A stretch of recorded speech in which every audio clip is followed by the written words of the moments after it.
Pinjaman online atau pinjol saat ini menjadi fenomena yang menuai kontroversi di masyarakat. Bagi sebagian orang yang terdesak dan membutuhkan uang, pinjol sangat menjanjikan. Apalagi pencairannya sangat cepat dan dalam hitungan jam. Namun maraknya pinjol kini menjadi masalah baru. Sistem pengenaan bunga dan penagihannya membuat resah, yaitu penawaran bunga sangat tinggi dan cara penagihannya yang kerap menggunakan kekerasan. Beberapa kasus kejahatan atau bunuh diri banyak terjadi akibat pinjol. Salah satunya yang baru saja terjadi adalah mahasiswa yang membunuh mahasiswa di salah satu perguruan tinggi negeri di Depok, Jawa Barat. Pembunuhan dipicu karena tersangka ingin menguasai harta korban untuk membayar pinjol. Adapun motifnya mengalami kerugian lah investasi online kripto. Dia bermain investasi kripto, kerugian banyak sehingga dia banyak utang lah dengan itu, termasuk utang pinjol, bahkan ke korban pun sempat dia minjam uang, tapi sudah dikembalikan. Nah, karena dia didesak oleh hutang itu, sehingga dia terpikir bahwa barang-barang untuk menguasai barang-barang si korban. Kasus lain terjadi Juni lalu, seorang ibu di Gorontalo bunuh diri karena terjerat utang pinjol. Ia nekat gantung diri usai diminta transfer uang sebesar 3,5 juta kepada admin pinjol. Namun pinjamannya sebesar 15 juta tak kunjung didapatkan. Pinjaman-pinjaman yang itu mencekik ribawi kepada masyarakat. Padahal pinjaman online itu semestinya adalah mempermudah. Karena orang tidak harus berjumpa, kemudian transaksi dengan secara online. Oleh karena itu, ada yang pinjaman online syariah, ada pinjaman online yang itu tidak sesuai dengan syariah, bahkan merugikan yang lain. Oleh karena itu, tinggalkan pinjaman online yang rentenir, yang menyekik masyarakat dengan bunga-bunga yang besar, sehingga pinjaman tak pernah berakhir dan terus bertambah. Menurut data Otoritas Keuangan, pada Januari 2023, outstanding pembiayaan tumbuh sebesar 63% lebih atau mencapai 51 triliun rupiah. Sementara total kredit macet pinjol mencapai 1 triliun 73 miliar lebih. Untuk itu, butuh sosialisasi lebih gencar agar masyarakat tak terjerat pinjol ilegal.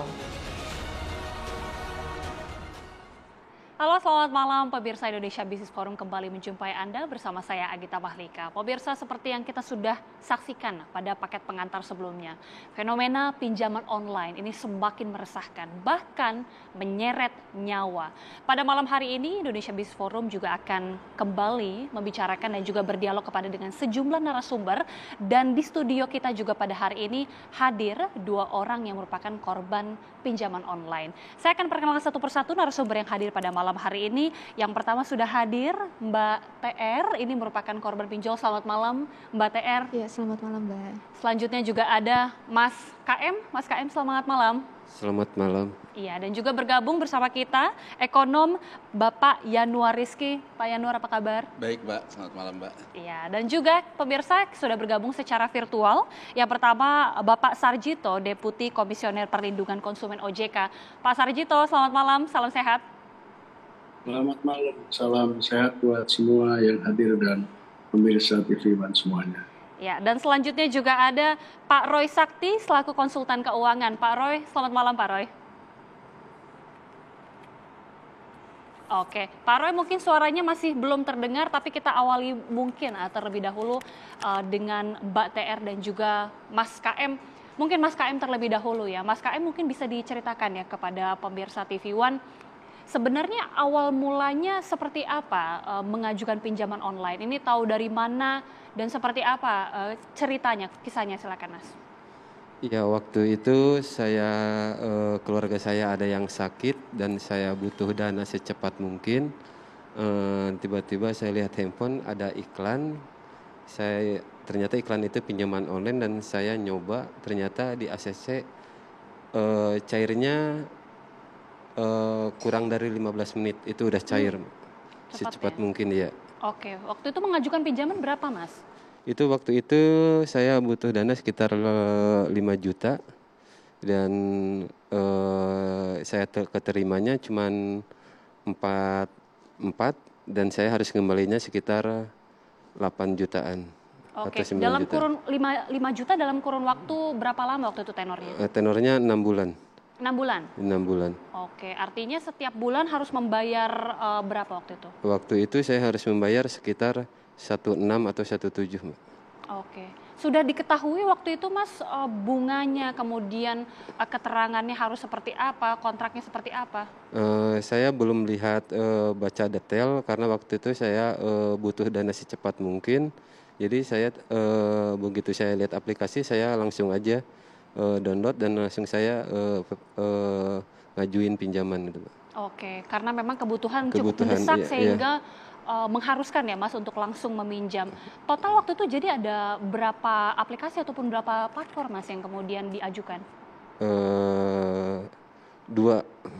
Oke, ada 2 ya. Iya. Bagaimana kemudian pada saat pembayaran berarti sempat menunggakkah atau mungkin ada kendala yang ditemui Mas? Sempat menunggak dan saya diteror juga dengan secara kekerasan dan sampai menyebarin data dari handphone saya dan semuanya keluarga saya, kerabat saya, teman saya semuanya diteror sama dia gitu. Oke, jadi pada saat itu sempat menunggak berapa lama Mas? Saya nunggak cuma 2 bulan dan Menunggak itu 2 bulan? 2 bulan sebelum 2 bulan itu data saya penyebaran data udah semuanya menyebar gitu. Data-data tersebar? Iya. Tersebar ke siapa saja? Kontak-kontakkah atau hanya keluarga aja? Kontak yang ada di handphone. Semua kontak yang ada di handphone dihubungi? Dihubungi sama dia gitu. Oke, sehingga pada saat itu kemudian banyaklah kemudian data-data atau kontak-kontak Mas yang menghubungi ya, menanyakan soal itu ya? Iya, betul. Oke. Banyak dan dia juga neror keras gitu kan secara kurang sopan dan dia emang radikal banget gitu untuk cara bicaranya, cara menerornya gitu. Pernah mendapat intimidasi juga Mas? Kebetulan waktu itu saya nggak ada di rumah dan ada di rumah itu cuman saudara kebetulan lagi tinggal di rumah dan saudara juga sempat nggak sadar diri dikarenakan omongan dia sangat keras banget dan dia saudara saya sangat ketakutan banget gitu. Oke.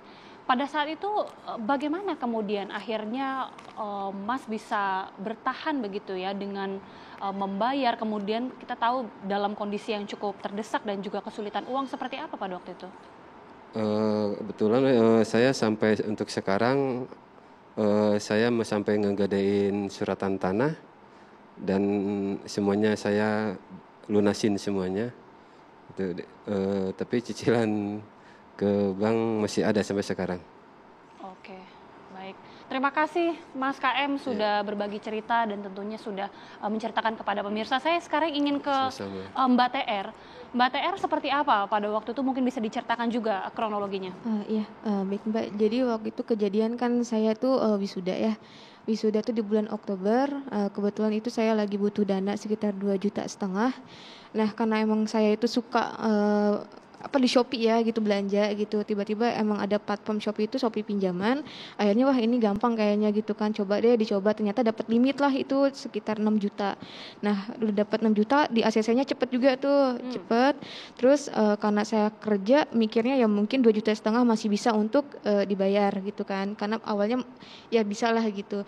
Nah setelah kejadian itu karena kebutuhan ekonomi juga Mbak, kebutuhan ekonomi, terus saya juga ikut yang namanya investasi Binance atau kripto gitu kan. Nah dari kripto itu saya deposit 500, 1 juta itu setiap bulan, yang sampai akhirnya dari kripto itu sendiri yang menjerat saya sendiri gitu kan. Akhirnya saya coba pinjem lagi lah dari aplikasi lain. Jadi awalnya investasi di Bitcoin atau kripto itu dengan harapan bisa menghasilkan keuntungan, tapi justru betul. Malah tidak ya? Iya, mengharap apapun utang saya itu bisa ditutupin gitu kan. Ternyata dari Bitcoin ini malah jadi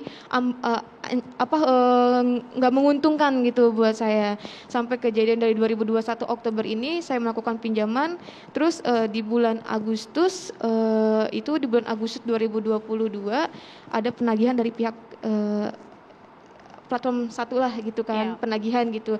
Nah itu penagihannya itu udah sampai datanya itu disebar ke kakak gitu untuk segera dilunasi saat itu juga. Itu sekitar nominal itu pokoknya itu 6 juta, tapi kalau misalkan di total-total hampir 7 jutaan lebih gitu. Kalau misalkan nggak dibayarkan itu akan mengambil jalur hukum dari pihak yang komunikasi itu. Terus karena saya ketakutan ya akhirnya singkat cerita saya ngambil lagi lah pinjaman itu di aplikasi boleh disebutkan atau enggak Mbak? Silakan. Aplikasi Indodana itu berbentuk link. Nah berbentuk link itu jadi kita nggak tahu tuh itu berapa sebenarnya bunganya yang kita bayarkan. Main klik karena butuhnya saat itu 6 juta kan dari pihak Shopee dapat peringanan bayar pokoknya aja. Jadi saya butuh 6 juta. Terus udah gitu dapat ya notifikasi di email itu surat kontraknya bahwa jadi 9 juta pembayarannya dari 6 juta itu. Jadi per bulan 1,5 juta. Nah, karena saya juga masih main di kripto itu kan, jadi terbelinya dari situ juga sih Mbak dari kripto. Terus sampai ke ekonomi juga jadinya kan ngaruh ya. Jadi total pinjamannya sudah meminjam sampai berapa aplikasi Mbak? 4 aplikasi sampai saat ini. Sudah sampai 4 aplikasi gitu. Oke. Yang terakhir udah diselesaikan itu pakai Indodana tuh yang aplikasi satunya itu udah diselesaikan dengan ada bunganya tuh. Nah karena saya mengalami kerugian di Bitcoin itu hampir 10 jutaan di bulan November 2022 saya stop, saya tidak mau lagi main kripto karena ini malah jadi merugikan bukan nguntungin gitu kan. Nah akhirnya di 2023 bulan Mei saya minta tolong sama kakak saya, tolongin saya dong gitu kan, apa yang perlu ditolong, pinjam dana gitu nggak apa-apa ke bank pakai jaminan gitu kan. Akhirnya ke bank lah, ke Bank BRI.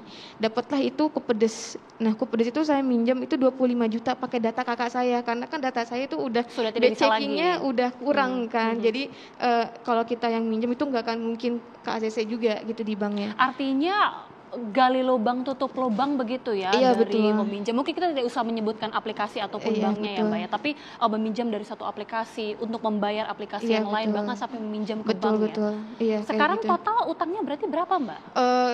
Total pokok itu 28 juta karena kemarin ada bunga dari salah satu bank itu 5 juta kan, dari 25 juta jadi bunganya jadi nambah 5 juta jadi 30 jutaan kan. Itu per bulan itu ngambil tenor 18, per bulannya 1,7 juta. Jadi masih ada sekitar 30 jutaan yang harus dibayarkan. Oke. Kemudian seperti apa saat ini Mbak berarti? Tentunya Kalau- sangat tertatih-tatih Iya. ya. Untuk kalau misalkan dijelaskan sih pasti berat ya Mbak karena kan gaji pokok UMR Jakarta itu pasti nggak akan cukup ya. Apalagi kita harus bayar 1, 2, 3, 4 dan di mana kita juga punya keluarga yang harus kita cukupin kan. Jadi akhirnya kita bayarin yang ini terus akhirnya masih lanjut lagi gitu. Mungkin ya entah mungkin ada keajaiban mana gitu dari Allah yang bisa sampai lunas dan saya nggak mau lagi yang namanya ini jadi pembelajaran gitu buat saya. Ada 2 hal yang menurut saya tuh nggak boleh disentuh, satu riba, yang kedua investasi yang ya seperti itulah gitu Mbak. Mbak TR, Mas KM, terima kasih banyak sudah tentunya berbagi hal yang tentunya sangat berat dan kita nanti juga akan membahasnya bersama dengan narasumber lainnya. Namun usai jeda pemirsa kami kembali saat lagi.